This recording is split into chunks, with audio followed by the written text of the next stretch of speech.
Hi, it's Cam. Welcome to the first video of our series. Since both of my videos are going to focus on cryptography, I thought I'd give you a brief rundown of the area so you can kind of understand some of the history. Someone who would create a cipher is called a cryptographer. Someone who breaks one is a cryptanalyst.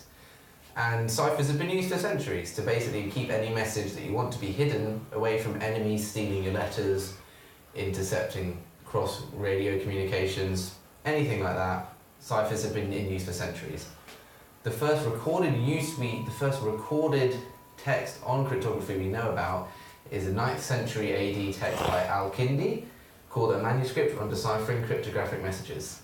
This is Al-Kindi, a very famous Arab scholar and philosopher. Since that time, it has now progressed to a science to the point where we have encryption these days that is completely unbreakable by any random member of the public. You need incredibly advanced technology to do so. So frequency analysis was recorded in that very same text by Al-Kindi in the 9th century. It is used to crack a monoalphabetic or a Caesar shift cipher. So a monoalphabetic substitution cipher is where you change a letter for either another letter or a symbol in the alphabet, and you do that to make your message look like gibberish when in fact it is a normal text. An example of a shift cipher is a Caesar cipher, where the disk is used as shown, where the inner circle would be spun around to match a random letter, and then you transfer every letter from the outside of your plain text to that letter to form the ciphertext.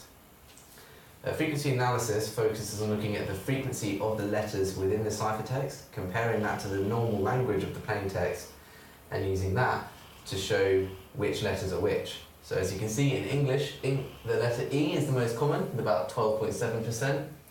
Then you have T with about 9.1, A with 8.2, and it continues down and down until you get the least common being Z and Q. So the way the frequency analysis works is you look at the ciphertext, you count how many times each letter appears.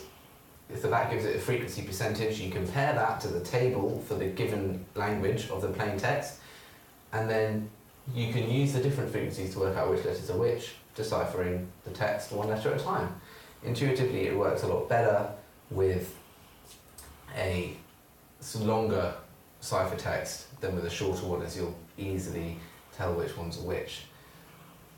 Since the range is only about 12%, we have to use pairs of letters known as digraphs, or 3 letters known as trigraphs, as well as the position of the letter and in its relationship to other consonants and vowels to basically find out which letters are which using more detail.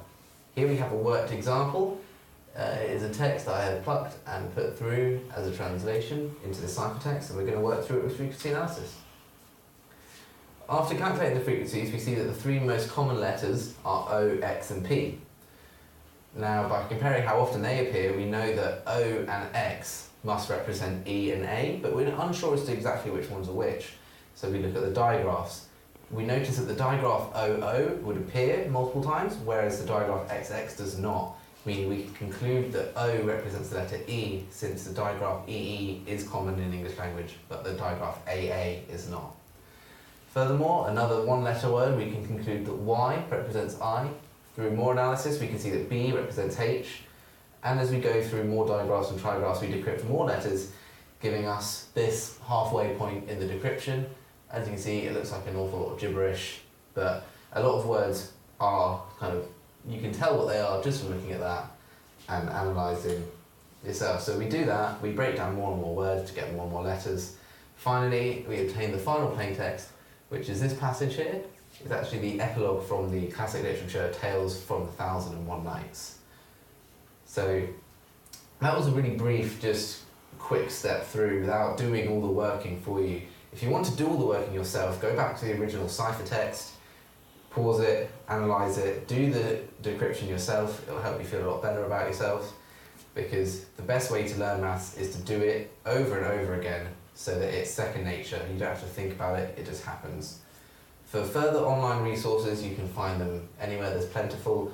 The one book I'd recommend more than any would be Simon Singh's The Code Book, which covers the whole history of cryptography as well as the methods used. It's a very good book on the subject.